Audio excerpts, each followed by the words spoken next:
Sabi ng isang quotation, no God, no peace. No God, no peace. Ang tunay na nakakasumpong ng mga kapayapaan sa buhay, kapahingahan, ay yung mga nakakakilala sa ating pong Diyos. Pero yung mga wala raw Diyos, wala din silang kapayapaan. Mga kapatid, masarap ang buhay kung may kapayapaan at kapanatagan ng puso, ng isip, ng buhay.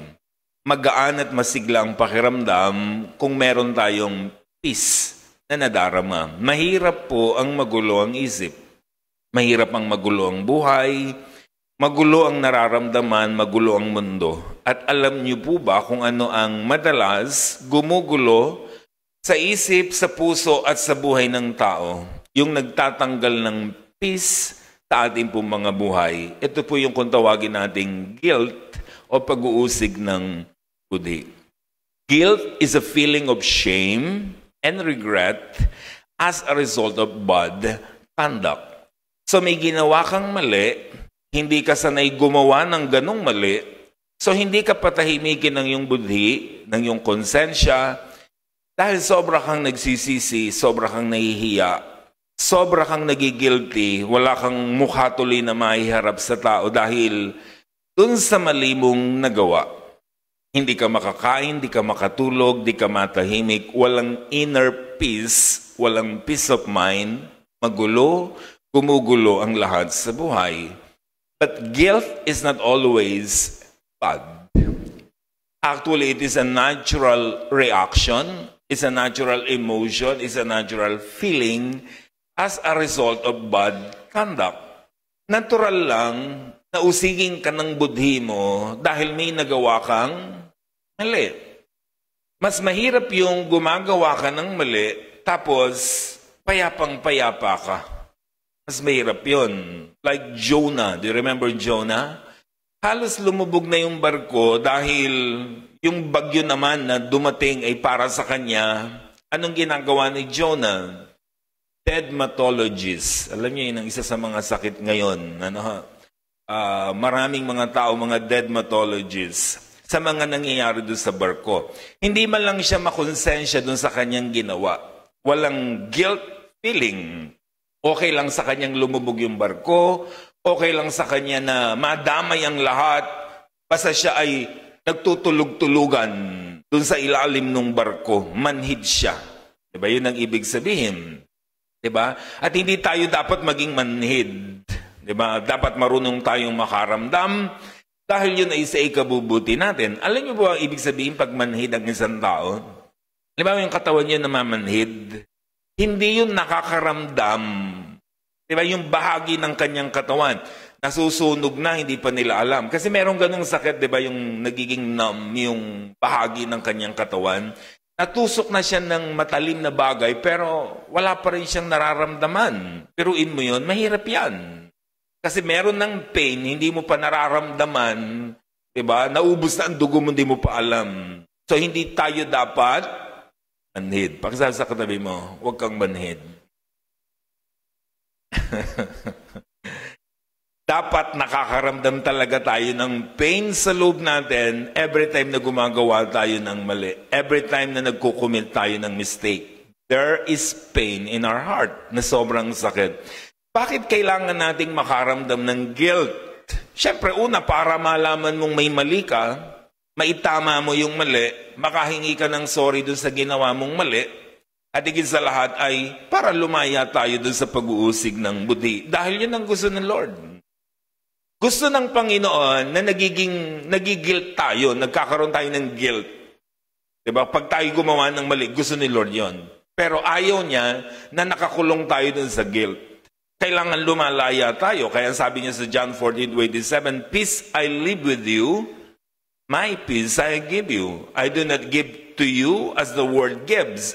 Do not let your heart be troubled and do not be afraid." Ayaw ni Lord na tayo nalulugmok. Gusto niya tayong makitang masaya, magaan ng buhay. Kaya ang sabi niya, iiwan ko sa inyo at ibibigay ko sa inyo ang aking kapayapaan. I want you to have peace.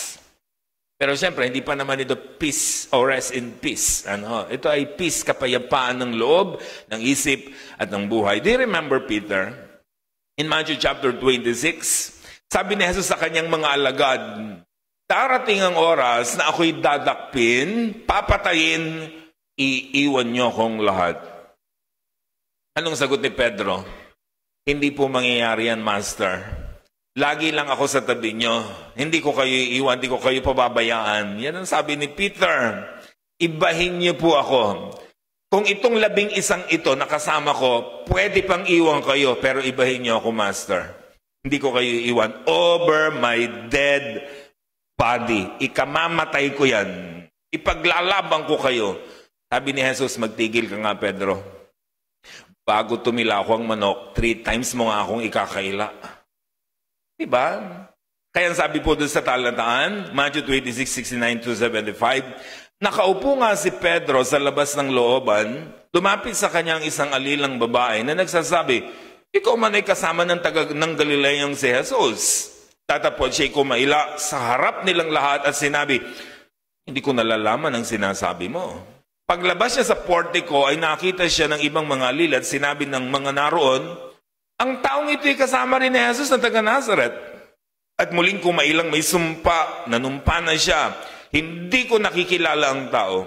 Pagkaraan ng sandali, nagsilapit ang mga nakatayo roon at kanilang sinabi kay Pedro, katotohanan ng ikaw man ay isa rin sa kanila sapagkat ipinakikilala ng iyong pananalita. Nang magkagayon, nagpasimula siyang manungayaw at manumpa. Hindi ko nakikilala ang tao at pagdakay tumilaok ang manok. At naalala ni Pedro ang salitang sinabi ni Jesus, bago tumilaok ang manok, ikakailan mo akong makaitlo at siya'y lumabas at nanangis ng buong inam. So, nung dakpin ng Panginoong Jesus, sumunod si Pedro. Kaso nagtatago-tago, medyo malayo. Ngayon may nakakilala sa kanya, sabi niya, di ba kasamahan mo yung Jesus na yan? Aba, hindi po. Sabi niya, hindi ko kakilala yan eh. Lumayo siya ng konti, may nakakilala uli sa kanya. Hindi, kasamahan mo yan. Diba? Sasabi niya, anong ginawa niya? Nagsumpa na siya. Hindi ko kilala yan. Cross my heart, hope to die. Lumayo ng konti, may nakakilala ulit.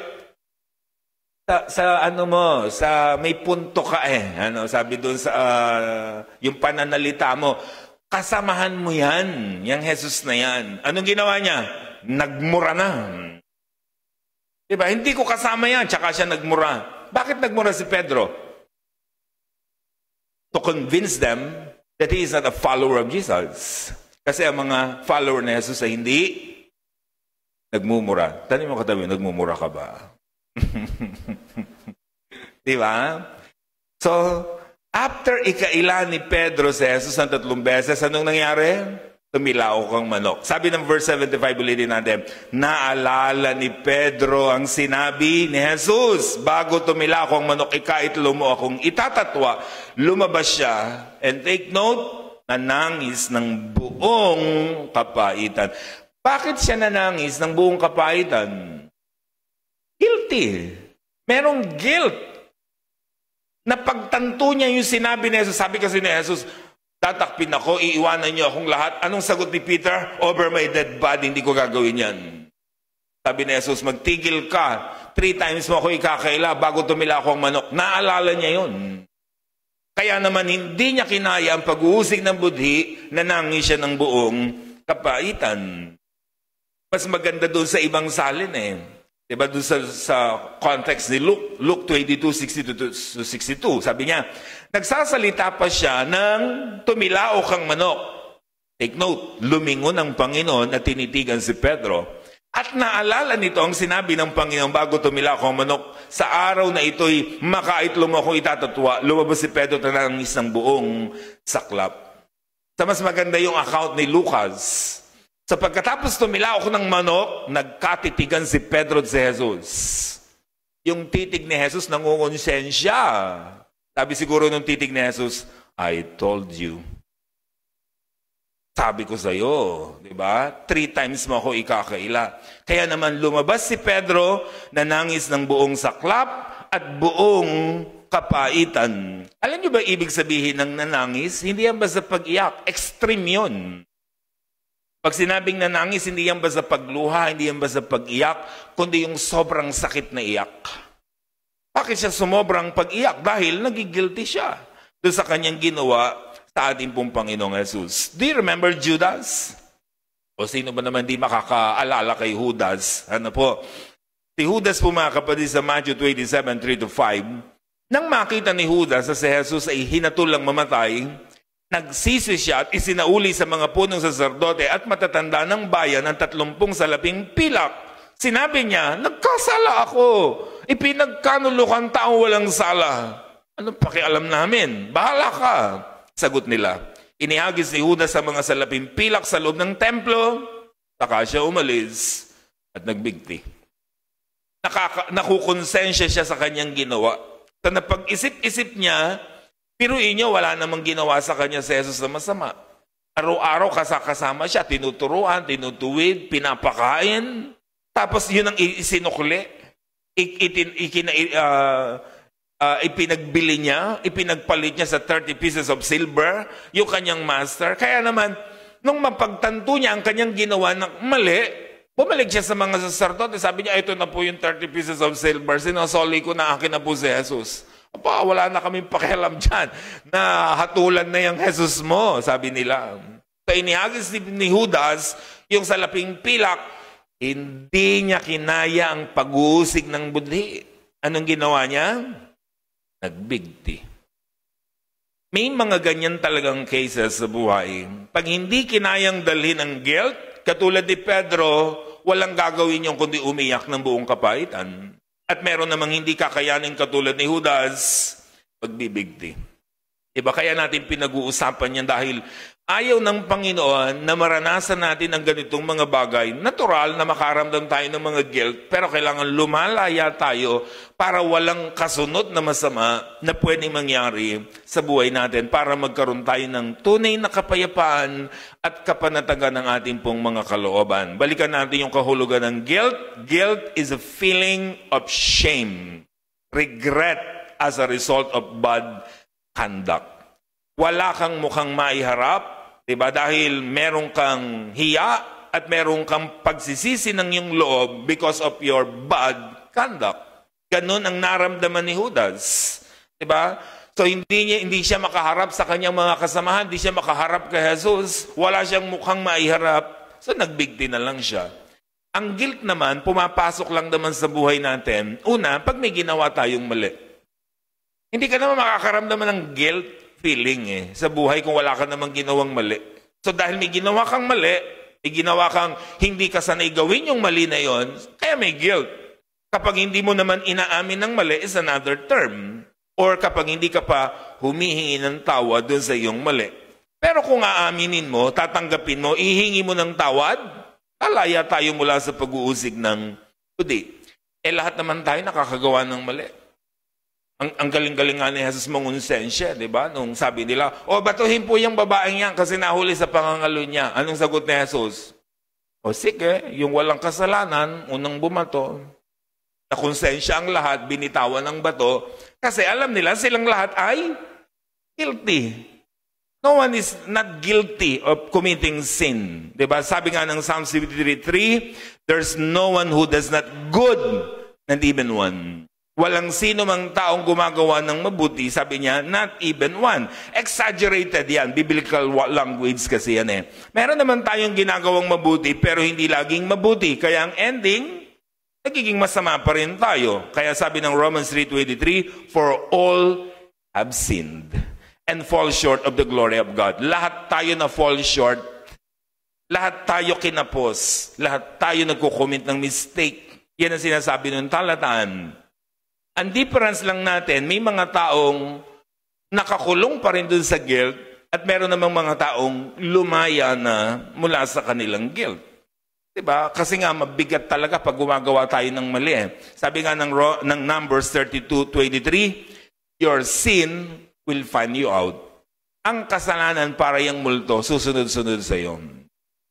Hindi kanyan tatantanan hanggat hindi mo pinagsisisihan, hanggat hindi mo pinagbabayaran. Kaya talagang hindi ka titigilan, uusigin ka ng iyong budhi. Diba? Ganun daw ang kasalanan. sin will find you out. Lagi kanyang hahanapin, lagi kanyang pupuntahan, uusigin ang iyong buhay. Kaya sabi ng Psalms 38:4 and 6, my guilt is like a burden, too heavy to bear. I am bowed down and brought very low. Mas mabigat pa ito sa isang sakong bigas, sabi ng psalmist. Halos magkanta kuba-kuba na ako sa pagbubuhat ng guilt na meron ako. Literally, sabi niya, nagkanta kuba-kuba na ako dahil sa bigat nito. Siyempre, wala siyang mukhang ihaharap. Kaya naman talagang yukong-yuko na lang siya. So, hindi na siya makaharap sa tao sa hiya dahil sa kasalanan ng kanyang ginawa. Sana ganun din ang nararamdaman natin pag tayo gumagawa ng mali. So how do you stop feeling guilty? Tandaan niyo mga kapatid, guilt feeling is normal. Lalo na kung may nagawa tayong mali. Ang hindi normal, kung nakakulong pa rin tayo dun sa guilt. Lalo na kung pinagsisihan na natin, nahihingi na natin ng tawad at pinatawad na tayo ng Panginoon. Ayaw ni Lord na tayo nabubuhay doon sa tinatawag po nating pag-uusig ng budhi. Ang nais niya magkaroon tayo ng kapayapaan at kapanatagan sa buhay. But the question is, how? Number one, of course, acknowledge your mistake. Acknowledge your sin. Kung talagang nagkasala ka, may mali kang ginawa, sinadya mo man o hindi, tanggapin mo. Angkinin mo, panagutan mo. Ito yung first step para lumaya tayo sa pag-uusig ng budhi. Ang tanggapin natin yung mali nating ginawa. Yung mga gumagawa ng krimen, napansin nyo, yung halimbawa, nagkaroon ng isang heinous crime, tapos walang gustong umamin, walang suspect, tapos biglang after a few weeks, a few months, biglang may lalabas. Ang sasabihin niya, ako po ang may gawa niyan. Diba? Kahit nga doon sa mga pinatay na mga sabungero, diba? Biglang may lumabas na, diba, mga saksi? Ganun lang naman yun, kasi hindi sila patahimikin ng budhi. So, hindi sila matulog, hindi sila matahimik, so kailangan nilang ibulgar kung ano yung alam nila, kung ano yung ginawa nila, para makalaya sila doon sa tinatawag na guilt feeling. Diba? Ganun ang ibig sabihin niya. Kasi wala silang peace of mind pag ganun. Diba? Sabi ng 1 John 1:9, if we confess our sins, He is faithful and just and will forgive us our sins and purify us from all our unrighteousness. Lilinisin daw tayo, patatawarin daw tayo sa lahat ng ating karumihan. If we confess our sins. Alam niyo ba ibig sabihin ng confession? Confession is a formal statement admitting that one is guilty of a crime. Pagtanggap, pag-amin, pagdideklara na nagkasala ka o nagkasala ako. Parang sa hukuman, maraming inaakusahan, di ba? Lahat ng inaakusahan naman, lahat ng inihahabla, tapos haharap yan sa judge. Magkakaroon siya ng kutawagin natin ay plea. Yan, magpi-plea siya. Dalawang bagay lang ang kanyang plea. Guilty or not guilty. Sasabihin ng judge, ito ang kaso mo, ito ang binibintang sa'yo. Ano masasabi mo? Guilty po or not guilty? Ganun lang naman ang sagot. At madalas, lahat naman ang inihahabla, anong sagot? Not guilty. Wala namang umamin. Sa Diyos, ayaw niya ng ganun. Pag humarap ka sa hukuman ng Diyos, humarap ka sa trono ng Diyos, ang gusto niyang marinig sa iyo, guilty po ako, Lord. Practice nga tayo. Sabihin niyo, Lord, I am guilty. With feelings. Lord, yan ang gustong marinig lagi ng Panginoon. Diba? Hindi yung, kaya ako lang naman nagawa po yun. Diba? Kasi madalas marami pa tayo mga alibi and justification of our mistake. Ang gusto-gusto lang naman ng Panginoon, umamin tayo. Gaya ni Eva at Adan. Do you remember them? Genesis 3:8-13. Pagdadapit hapon, narinig nilang naglalakad sa halaman si Yahweh, kaya nagtago sila sa kahuyan. Tatapos tinawag ni Yahweh yung lalaki, tinanong, saan ka naroon? Natakot po ako nang marinig ko kayong nasa hardin. Nagtago po ako sapagkat ako'y hubad ngayon. Tugon ng lalaki. Bakit? Kumain ka ba ng bungang ipinagbabawal ko? Kasi po, pinakain po ako ng babaeng ibinigay niyo sa akin. Tugon ng lalaki. Bakit mo naman yung ginawa iyon? Tanong naman niya sa babae. mangyari po'y nilinlang ako ng ahas, kaya ako natuksong kumain. Tugon naman niya. Hindi naman mahirap intindihin yung ginagawa ni Eva at Adan. Nag-aalibay sila. Binigyan sila ng chance ng Diyos to confess. Sinayang nila. Kaya nga sila pinalayas. Kasi dapat ang sabi nila, oh Lord, I am guilty. Mali po ang ginawa ko. Dapat ganon. Anong sabi ni Adan? Yung babae pong binigay niyo sa akin. Para sinisi pa ang Diyos eh. Parang kasalanan pa ng Diyos. Kung di niyo ako binigyan ng babaeng yan, di ko kakainin yan. Parang ganun ang ibig sabihin. Dahil binigyan niyo ako ng babaeng yan, pinakain niya ako. Sabi naman yung sabay, ba't mo naman ginawa yung babae? Yung ahas po eh. Tinuro yung ahas. Di naman niya tinanong yung ahas, o ahas, anong ginawa mo? Ano? Wala lang ituturo. Ano? Kasi ang tao ganun, ang hilig magturo. Diba? Ang hilig mag-alibay, ang hilig mag-justify ng mistake. Sapagkat ang gusto lamang ng Panginoon is to confess, to admit, to acknowledge our own mistake. Diba? Nagiging defense mechanism kasi natin yung pagtuturo at pag-aalibay. Huwag tayong gagaya kay Sarah. Genesis 18:10-15, sinabi ng panauhin, babalik ako sa isang taon, ganito ring panahon, pagbabalik ko'y may anak na siya. Nakikinig naman noon si Sarah sa may pintuan ng kanyang likuran. Silang mag-asaway kapwa matandaan at hindi na dinaratan si Sarah. Napatawa ito ng lihim at ang wika, ngayon pa naman akong lantana at laos na ang aking asawa, saka pa ba kami magkakaanak? Bakit natawa si Sarah? Mayroon mang di maaari sa akin. Dahil sa takot, tumanggi si Sarah na ang wika, hindi po ako tumawa. Ngunit sinabi niya, huwag ka nang magkaila, talagang tumawa ka. Huli na sa akto, booking na, hindi pa umamin, nagpalusot pa. Ito ang magiging simula ng pag-uusig ng budi. Pag meron kang ginawa ng mali, itinago mo yung mali, hindi mo inamin yung mali, uusigin ka niyan. Your sin will find you out. Hahabulin ka niyan. Yan ang ibig sabihin sa atin. Psalms 32:5, I acknowledge my sin to you, and I did not cover up my iniquity. And I said, I will confess my transgression to the Lord. Sa ipagtatapat ko na, tinatanggap ko pa, inaamin ko na ang aking kasalanan. Handa po akong panagutan ng aking kasalanan at kabayaran nito. Kaya si David, ang dami-dami man niyang pagkukulang, pagkakamali, mga major sins ang ginawa niya sa kanyang buhay, adultery and murder. Pero may kapayapaan at kapanatagan ng kanyang puso. Ang tawag pa nga sa kanya, di ba? A man after God's own heart. Imagine nyo, masamang tao, ang laki-laki ng kasalanan ginawa, pero ang tawag sa kanya, a man after God's own heart. Why? Kasi marunong siyang tumanggap ng kanyang mali. Marunong siyang mag-sorry sa Diyos sa kanyang nagawang mali. At tinatanggap niya ang kanyang ginagawang mali, hindi siya nangangatwiran. Lord, kaya ako naman ginawa yun. Kasi naman itong si Bathsheba, naliligong hubad dun sa kanyang banyo. Habang ako'y nasa aking portiko, ay natukso ko. Hindi naman ganun ang alibay niya. Kundi sabi niya, I have sinned. Sorry po. Mali po ang aking ginawa. Diba? Psalms 41:4, I said, O Lord, have mercy on me, heal me, for I have sinned against you. Kaya matutong tumanggap ng mali para lumaya sa pag-uusig ng budi. Then, after you acknowledge your mistake, repent. Lahat naman tayo nagkakamali, pero hindi lahat nagsasorry. Tama? Lahat naman nagkakamali, pero hindi lahat nagsasorry. Maraming taong ganyan. Diba? Ang daming pagkakamali, daming pagkukulang, never nagsorry.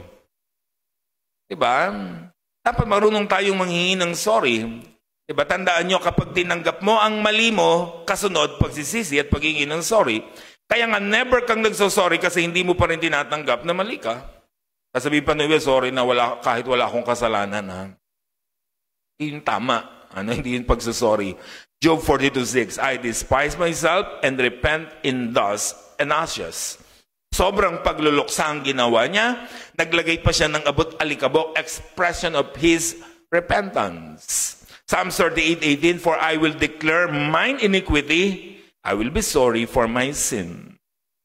Sabi niya, idideklara ko na ang lahat ng aking mga pagkukulang at pagkakamali at ako'y magsosorry na sa lahat ng aking kasalanan. Awit 32:3-5, Nung hindi ko pa naipapahayag yaring kasalanan, sa buong maghapon ako'y nananangis sa matinding lumbay. Sa araw at gabi bigat ng kamay mo'y nararamdaman. Ano pat wala nang nalalabi akong lakas sa katawan. Hamog ang kaparis sa daigdig na tuyo. Sa sikat ng araw, ako'y lumapit sa iyong harapan at salayin namin ang aking ginawang mga pagsalangsang di ko inilihim. Pinagsisihan kong ang lahat ng ito at sa iyo'y idinaing. At aking natamo iyong patawad sa sala kong angkin. So sabi ng psalmist, nung hindi ko pa inaamin, hindi ko pa tinatanggap, hindi pa ako nagre-repent sa kasalanan ko, sabi niya, ang bigat-bigat ng loob ko. Ang bawat araw ko, wala akong ginawa kundi manangis. Pero sabi niya, nagpasya ko, aaminin ko, tatanggapin ko ang aking pagkakasala, at hindi ako nabigo. Pinatawad niyo ako, sabi niya sa Panginoon. Kaya naman, lumaya siya sa kanyang guilt na nararamdaman. Then, of course, after you acknowledge your sin, after you confess your sin or repent about your sin, ang susunod, pay your mistake. Suffer the consequences. Kailangan pagbayaran ang maling ginawa kasi may bayad lahat ng mali. Tama po ba? May bayad ang paggawa ng mali. Amen? Sabi sa katabi, magbabayad ka. At tayo magbabayad. Lahat ng ginawang mali, may bayad yan. Proverbs 22:8, he who sows wickedness reaps trouble. Lahat daw po ng nagtatanim ng kasamaan, aanihan ng kapahamakan. May bayad. Micah chapter 7 verse 9, because I have sinned against him, I will bear the Lord's wrath. Dahil meron akong ginawang mali, bit-bit ko ngayon ang puot ng Diyos. Diba? Yung parusa ng Diyos. Do you remember Zacchaeus? Ano bang ginawa ni Zacchaeus? Naniningil ng sobra, naniningil ng labis, nagpayaman siya sa pangrakot sa kanyang kapwa. Pero nung nagbagong loob, nagsisi sa kanyang ginawa, anong ginawa niya? Sabi niya, Lord, isosoli ko na po lahat ng dinaya ko. At hindi lang basta ibabalik ha. Anong sabi niya? 4 times. 4 na beses. Kasi sising-sisi siya sa kanyang ginawa. So kailangan kong mabayaran yung ginawa kong mali para naman hindi na siya usigin ng kanyang budhi dahil iniisip niya kaya maganda ang buhay niya dahil dun sa kanyang ginawang pandaraya sa kanyang kapwa. Ngayon kung isosoli niyang 4 times, ayan ha, 4 times na yan. Hindi ko nasagutin kung ano man ang nangyari sa atin. Yun ang ibig sabihin niya. So, feel sorry siya, kaya naman isosoli niya ng tinatawag nating 4 times kasi may bayad ang lahat ng paggawa ng mali. Tumahit ang lahat mga kapatid. Aminin man natin o hindi, itago man natin o hindi, alam ng Diyos ang ginagawa natin at ginawa natin. Kaya mas mabuting umamin na lang tayo. Humingi ng tawad at magsikap na maituwid ang mga pagkakamali para lumaya tayo sa anumang pag-uusig ng budi. Magkaroon tayo ng tunay na kapayapaan, kapanatagan na nagmumula sa Panginoon. So acknowledge your mistake, then repent, then be ready to repay the consequences of your mistake. May bayad lahat ng ginawa nating mali. The Lord is giving you peace today. Kahit gaano mang kalaki ang kasalanan mo, gusto ng Diyos makadama tayo ng tunay na kapayapaan na nagmumula sa Kanya. Lord, hindi man po kami karapat-dapat sa inyo pong harapan. Dahil sa aming mga pagkukulang, mga pagkakasala, mga pagkakamali na nagawa, lihim man o hayag. Alam man nila o hindi, pero walang naliligid sa inyo. Kaya Panginoon, patawarin niyo po kami sa lahat po ng aming pong mga karumihan. Sinadyaman namin o hindi ang mga pagkakamaling ito. Sorry po, Panginoon. Ibigay niyo po sa amin ang inyong kapatawaran. I-restore niyo po kami, Panginoon. Ibalik po ninyo ang kagalakan ng aming po mga puso upang sa gayon ay muli po kami na makakilos ng ayos, kapaglingkod pa sa inyo ng ayon sa inyo pong kalooban. Dalangin po namin, Panginoon, ang inyo pong habag, patuloy po naming maranasan sa aming pong mga buhay. Ilang beses man po kaming magkamali, ilang beses nyo po kaming dinadampot, ilang beses nyo kaming itinatayo, ilang beses nyo po kaming hindi sinusukuan. Kaya Panginoon, thank you po sa lahat ng mga bagay niyo. Nawa po, maranasan po namin ang inyo pong kapayapaan na ipinangako po ninyo sa amin pong lahat. Muli po, sa inyo po lahat ng papuri, lahat ng pasalamat, lahat ng pagdakila. In Jesus' mighty name.